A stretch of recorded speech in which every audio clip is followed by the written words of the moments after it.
સુરત શહેર cyber crime સેલે દેશવ્યાપી cyber ઠગાઈના રેકેટનો પર્દાફાશ કર્યો હોય તેમ ઝારખંડના જામતારા ગેંગ માટે નકલી એપીકે ફાઇલો બનાવી લોકોને કરોડો રૂપિયાનો ચૂનો લગાવનાર માસ્ટર માઇન્ડ ડેવલપરને ઉત્તર પ્રદેશના કાનપુરથી ઝડપી લેવામાં આવ્યો છે.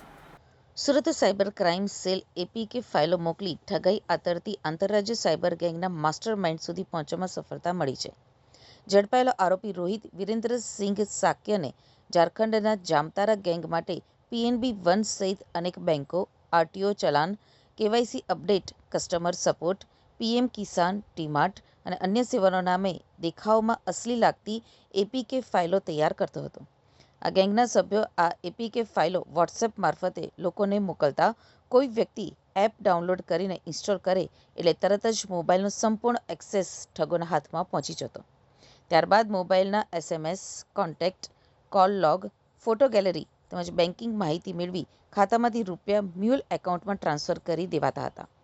આ સાયબર ક્રાઇમની તપાસમાં ખુલ્યું હતું કે આરોપીએ કુલ 121 એપીકે ફાઇલો બનાવી હતી, જે 21,672થી વધુ મોબાઈલમાં ઇન્સ્ટોલ થઈ હતી.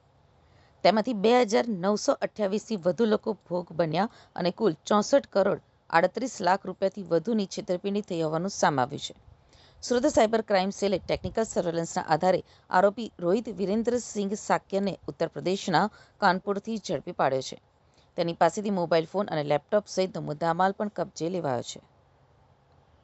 એપીકે ફાઇલનું સાયબર ક્રાઇમ એ મોડસ ઓપરેન્ડી સાયબર ક્રાઇમ કરવા માટે એપીકે ફાઇલ ડેવલપ કરી આપે છે. રોહિત વિરેન્દ્રસિંહ સાકિયા એને પકડીને લાવીને આજે ગુનો દાખલ કર્યો હતો સાયબર ક્રાઇમનો, એમાંની ધરપકડ કરવામાં આવી છે. હાલ એની જે રિમાન્ડ દરમિયાન જે પ્રાથમિક પૂછપરછ કરી છે તો પીએનબી .apk ફાઇલ છે જે એવી કુલ મળીને 121 ફાઇલો એણે અત્યાર સુધીમાં અલગ અલગ ઝારખંડના, રાજસ્થાનના, હરિયાણાના, અલગ અલગ દેશના અલગ અલગ રાજ્યોના સાયબર ક્રિમિનલ્સને આ પ્રકારની એપીકે ફાઇલો બનાવી આપેલી છે. એના પાસેથી મળેલા મોબાઈલ અને લેપટોપ એનો પણ સતત ટેકનિકલ એનાલિસિસ કરવામાં આવી રહ્યું છે સાયબર ક્રાઇમની ટીમ દ્વારા ડીસીપી વિશાખા જૈનના માર્ગદર્શનમાં. અને એના અભ્યાસથી એ અત્યારે એનાલિસિસ કરતાં એવું જાણવા મળ્યું છે કે એણે અત્યાર સુધીમાં જે તપાસમાં મળ્યું છે એ પ્રમાણે 121 એપીકે ફાઇલ ડેવલપ કરી આપેલી છે.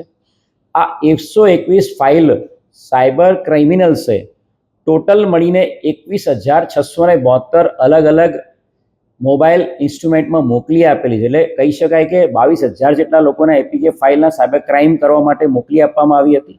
અને જેમાં આ એપીકે ફાઇલ થ્રુ ટોટલ 6,164 લોકોએ એપીકે ફાઇલ ડાઉનલોડ કરી હતી અને જેના કારણે એટલા લોકોનો ડેટા સાયબર ક્રિમિનલ્સને તાત્કાલિક એક્સેસ થઈ ગયો હતો મોબાઈલ ડેટાનો.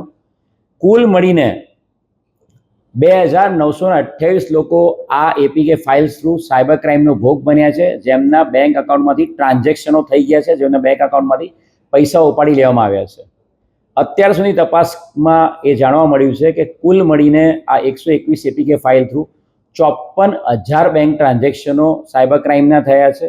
અને આ 54,000 બેંક ટ્રાન્ઝેક્શનોમાં કુલ 64 કરોડ 50 લાખ રૂપિયાનું સાયબર ક્રાઇમ થયેલું છે.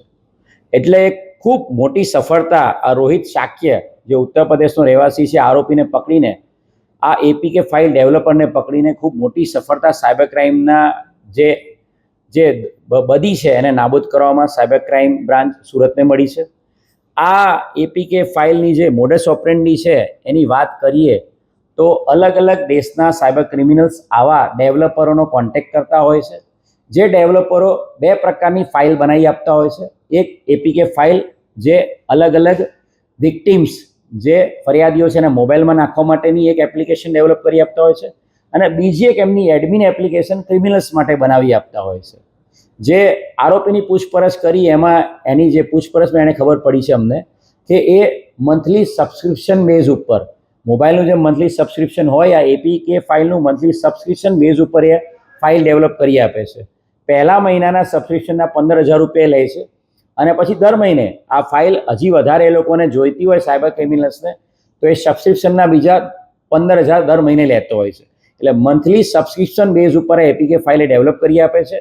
એક સમય થઈ જાય પછી જે નવા સાયબર ક્રિમિનલનો કોન્ટેક્ટ કરે તો એ પ્રકારની જે પણ બેંકની એ સાયબર ક્રિમિનલ્સ અપેક્ષા રાખે છે એ પ્રકારની આરટીઓ ચાલાનની, એસબીઆઈની, પીએનબીની, પંજાબ નેશનલ બેંકની, એક્સિસ બેંકની, અમેરિકન બેંકની, એક્સપ્રેસ કાર્ડની, બિગ બાસ્કેટની, આવી અલગ અલગ યુકો બેંક, એચએસબી બેંક, આવી અલગ અલગ ફાઇલો જે પણ સાયબર ક્રાઇમના જે ક્રિમિનલ્સ એને હુકમ કરે એ પ્રમાણે બનાવી આપતો હોય છે. એટલે હું સાયબર ક્રાઇમ સુરત બ્રાન્ચ તરફથી તમામ લોકોને નમ્ર અપીલ કરીશ કે આ એક મોડસ ઓપરેન્ડી છે. એપીકે ફાઇલ અથવા આવી કોઈપણ પ્રકારની ફાઇલ આપના મોબાઈલમાં વોટ્સઅપ મારફતે, ફેસબુક મારફતે, ટેલિગ્રામ મારફતે, ઇન્સ્ટાગ્રામ મારફતે આપના કોઈપણ અજાણી વ્યક્તિ અજાણ્યા નંબર પરથી, અજાણ્યા ઇન્સ્ટા આઈડી પરથી કે વોટ્સઅપ આઈડી પરથી કે ફેસબુક આઈડી પરથી કોઈ પણ આપણને કોઈ લિંક મોકલે છે અથવા તો કોઈ ભ્રામક અથવા તો તમને કોઈ નફો મળશે અથવા તમને કોઈ ફાયદો થવાનો છે, તમે કોઈ લોટરી જીતી ગયા છો, તમારા કસ્ટમમાં કોઈ મોટો મુદ્દામાલ આવે છે, આવી કોઈ પણ પ્રકારની ફાઇલ કે કોઈ મેસેજ મળે છે તો એનાથી તમારે દૂર રહેવાનું છે.